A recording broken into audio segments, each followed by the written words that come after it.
What's good? Welcome back to the channel. And today, the final beta of Where Winds Meet just dropped. And after a few hours of this highly anticipated Wuxia MMO, got a few thoughts. I'm Cash, and this is my brutally honest first impressions of a game that could either revolutionize the martial arts RPG genre or become another overhyped disappointment. Let's get in it.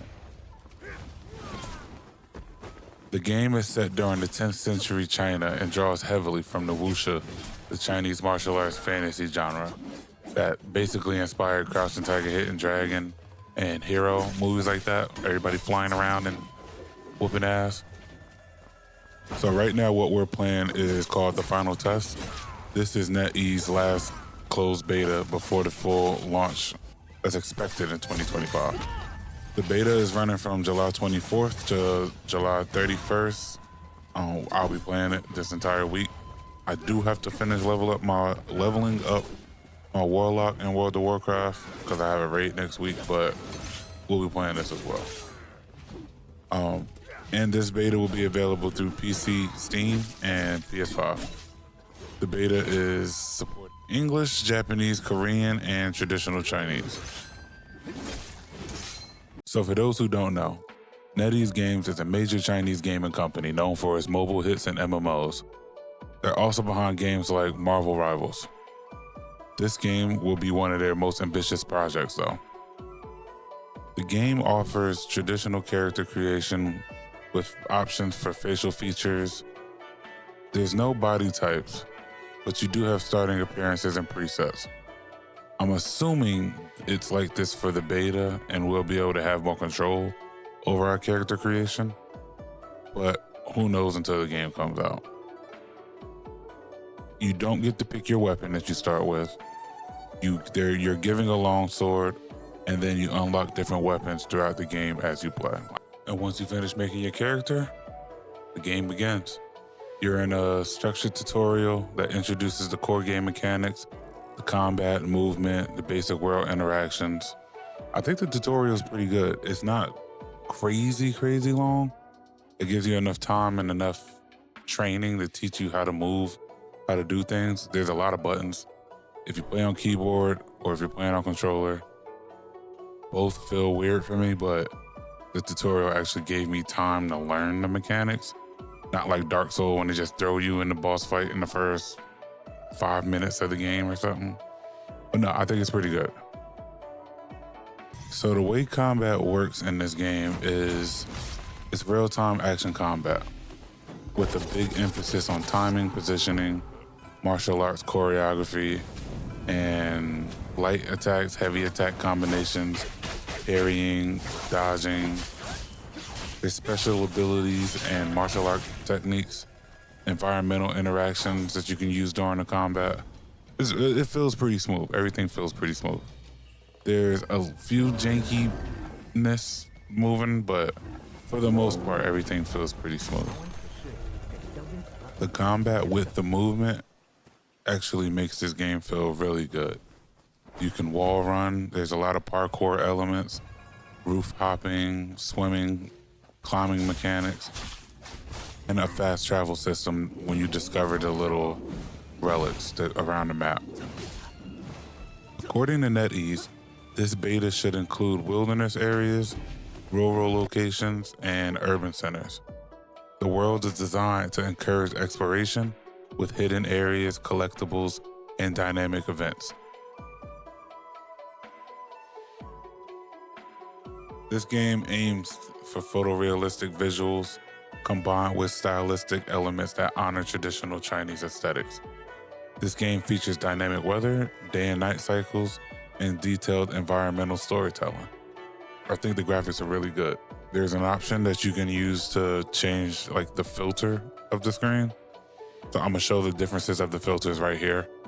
But as you can see that the different filters actually do change how the game actually feels and looks and can fit your needs.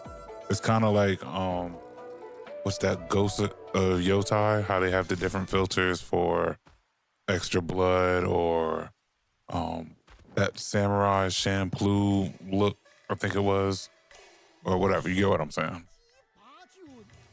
This game includes an orchestral soundtrack inspired by traditional Chinese music.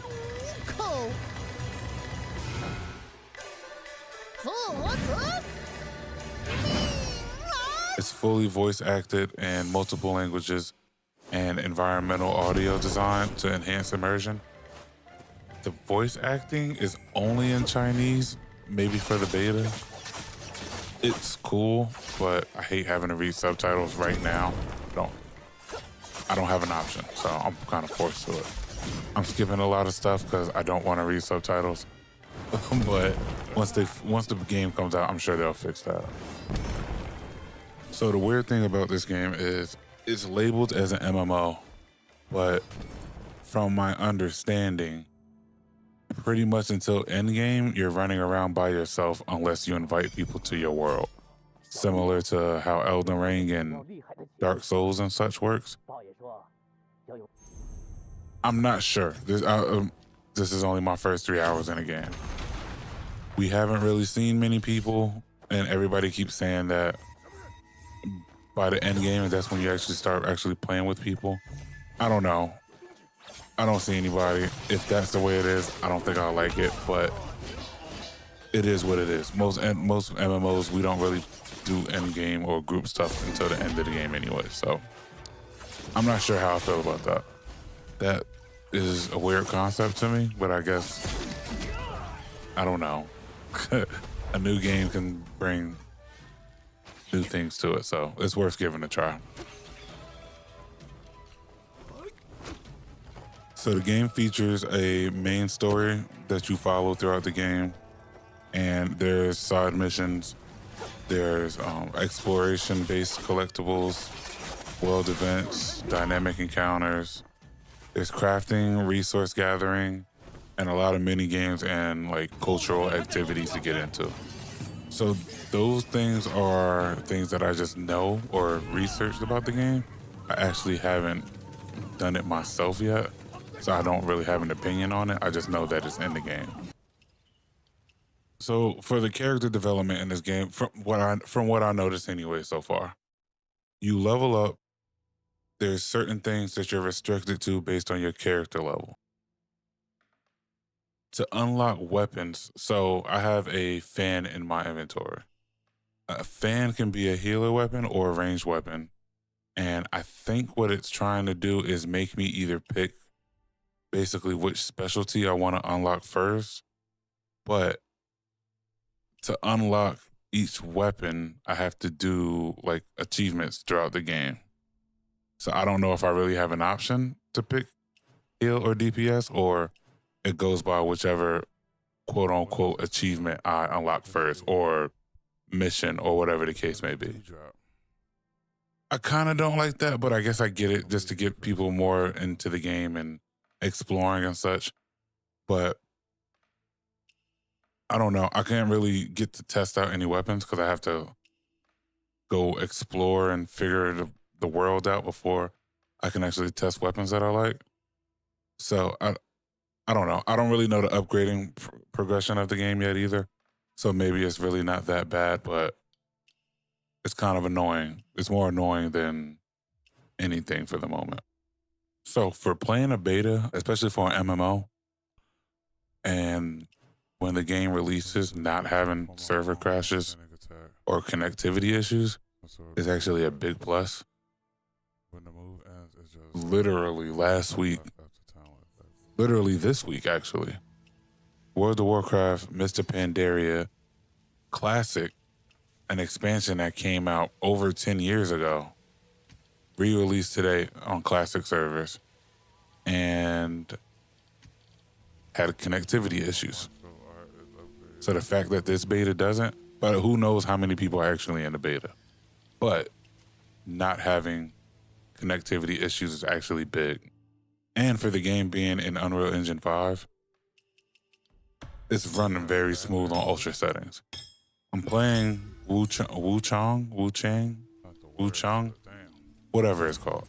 I'm playing that on low settings, and it's literally frying my computer. It's using all my VRAM on my GPU. This game actually isn't. It's running very smooth. So I guess that's a plus. It's really optimized. It's doing pretty good. So, like I said earlier, this beta is supporting PC, Steam, and PS5. It does have crossplay and cross progression. I guess some comparisons to this game that you can say would be like Ghost of Tsushima to the martial arts aspect of the game. Black Desert with its MMO elements. People are there, but as of right now, it doesn't seem like there's much reason to actually go want to play with people. It seems very well like a single player game. And kind of like Genshin Impact with the open world exploration aspect.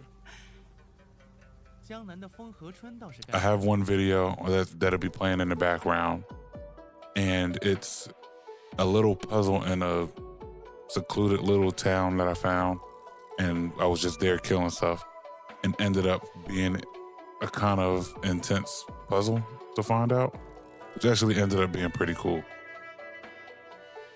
You can see right here, this is a puzzle that I found and actually couldn't figure it out. I had to ask everybody in the world chat, but I overlooked it. It was very easy to figure out.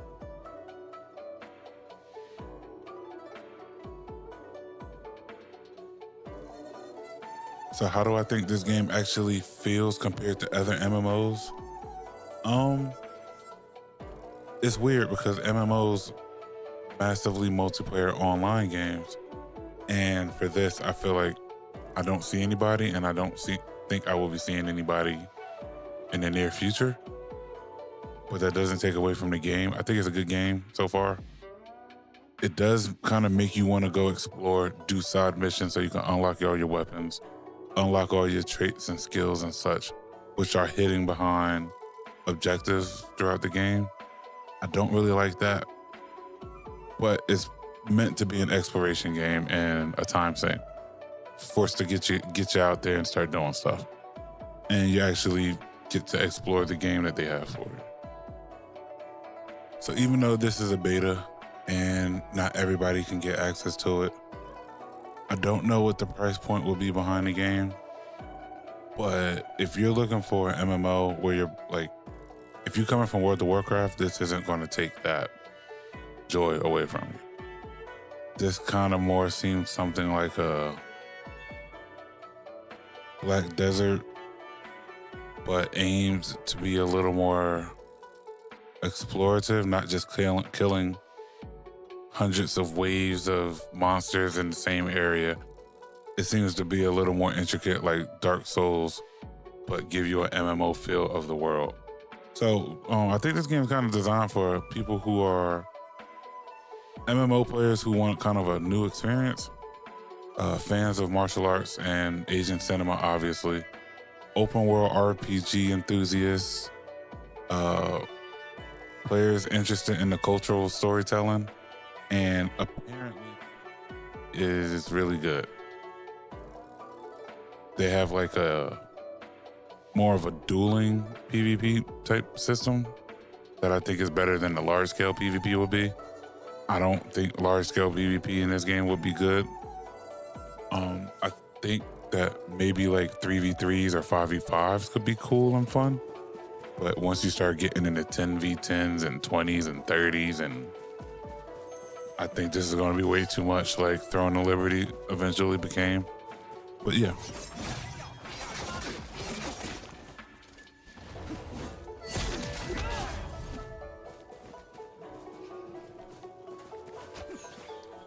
So as of right now, for me, what I'm going to be doing, I'm going to play the rest of this beta out. I'm going to play the rest of the week. I'm going to try to figure out the ins and outs of the game. I'm going to be releasing a lot of videos on this. At the end of the beta, I will give my week assessment. This is just my first 3 hours assessment. It's nothing crazy. At the end of the week, I'll give my week assessment, let y'all know how I like the game, how I didn't like the game, and what my plans are with this going in the future. So that's my first 3 hours with Where Winds Meet. I'm curious about your experiences. If you've tried the beta, drop your thoughts in the comments below. If you want to see more coverage when this game is fully launched, make sure to subscribe and hit that notification bell. Thanks for watching, and I'll catch you on the next one. Peace.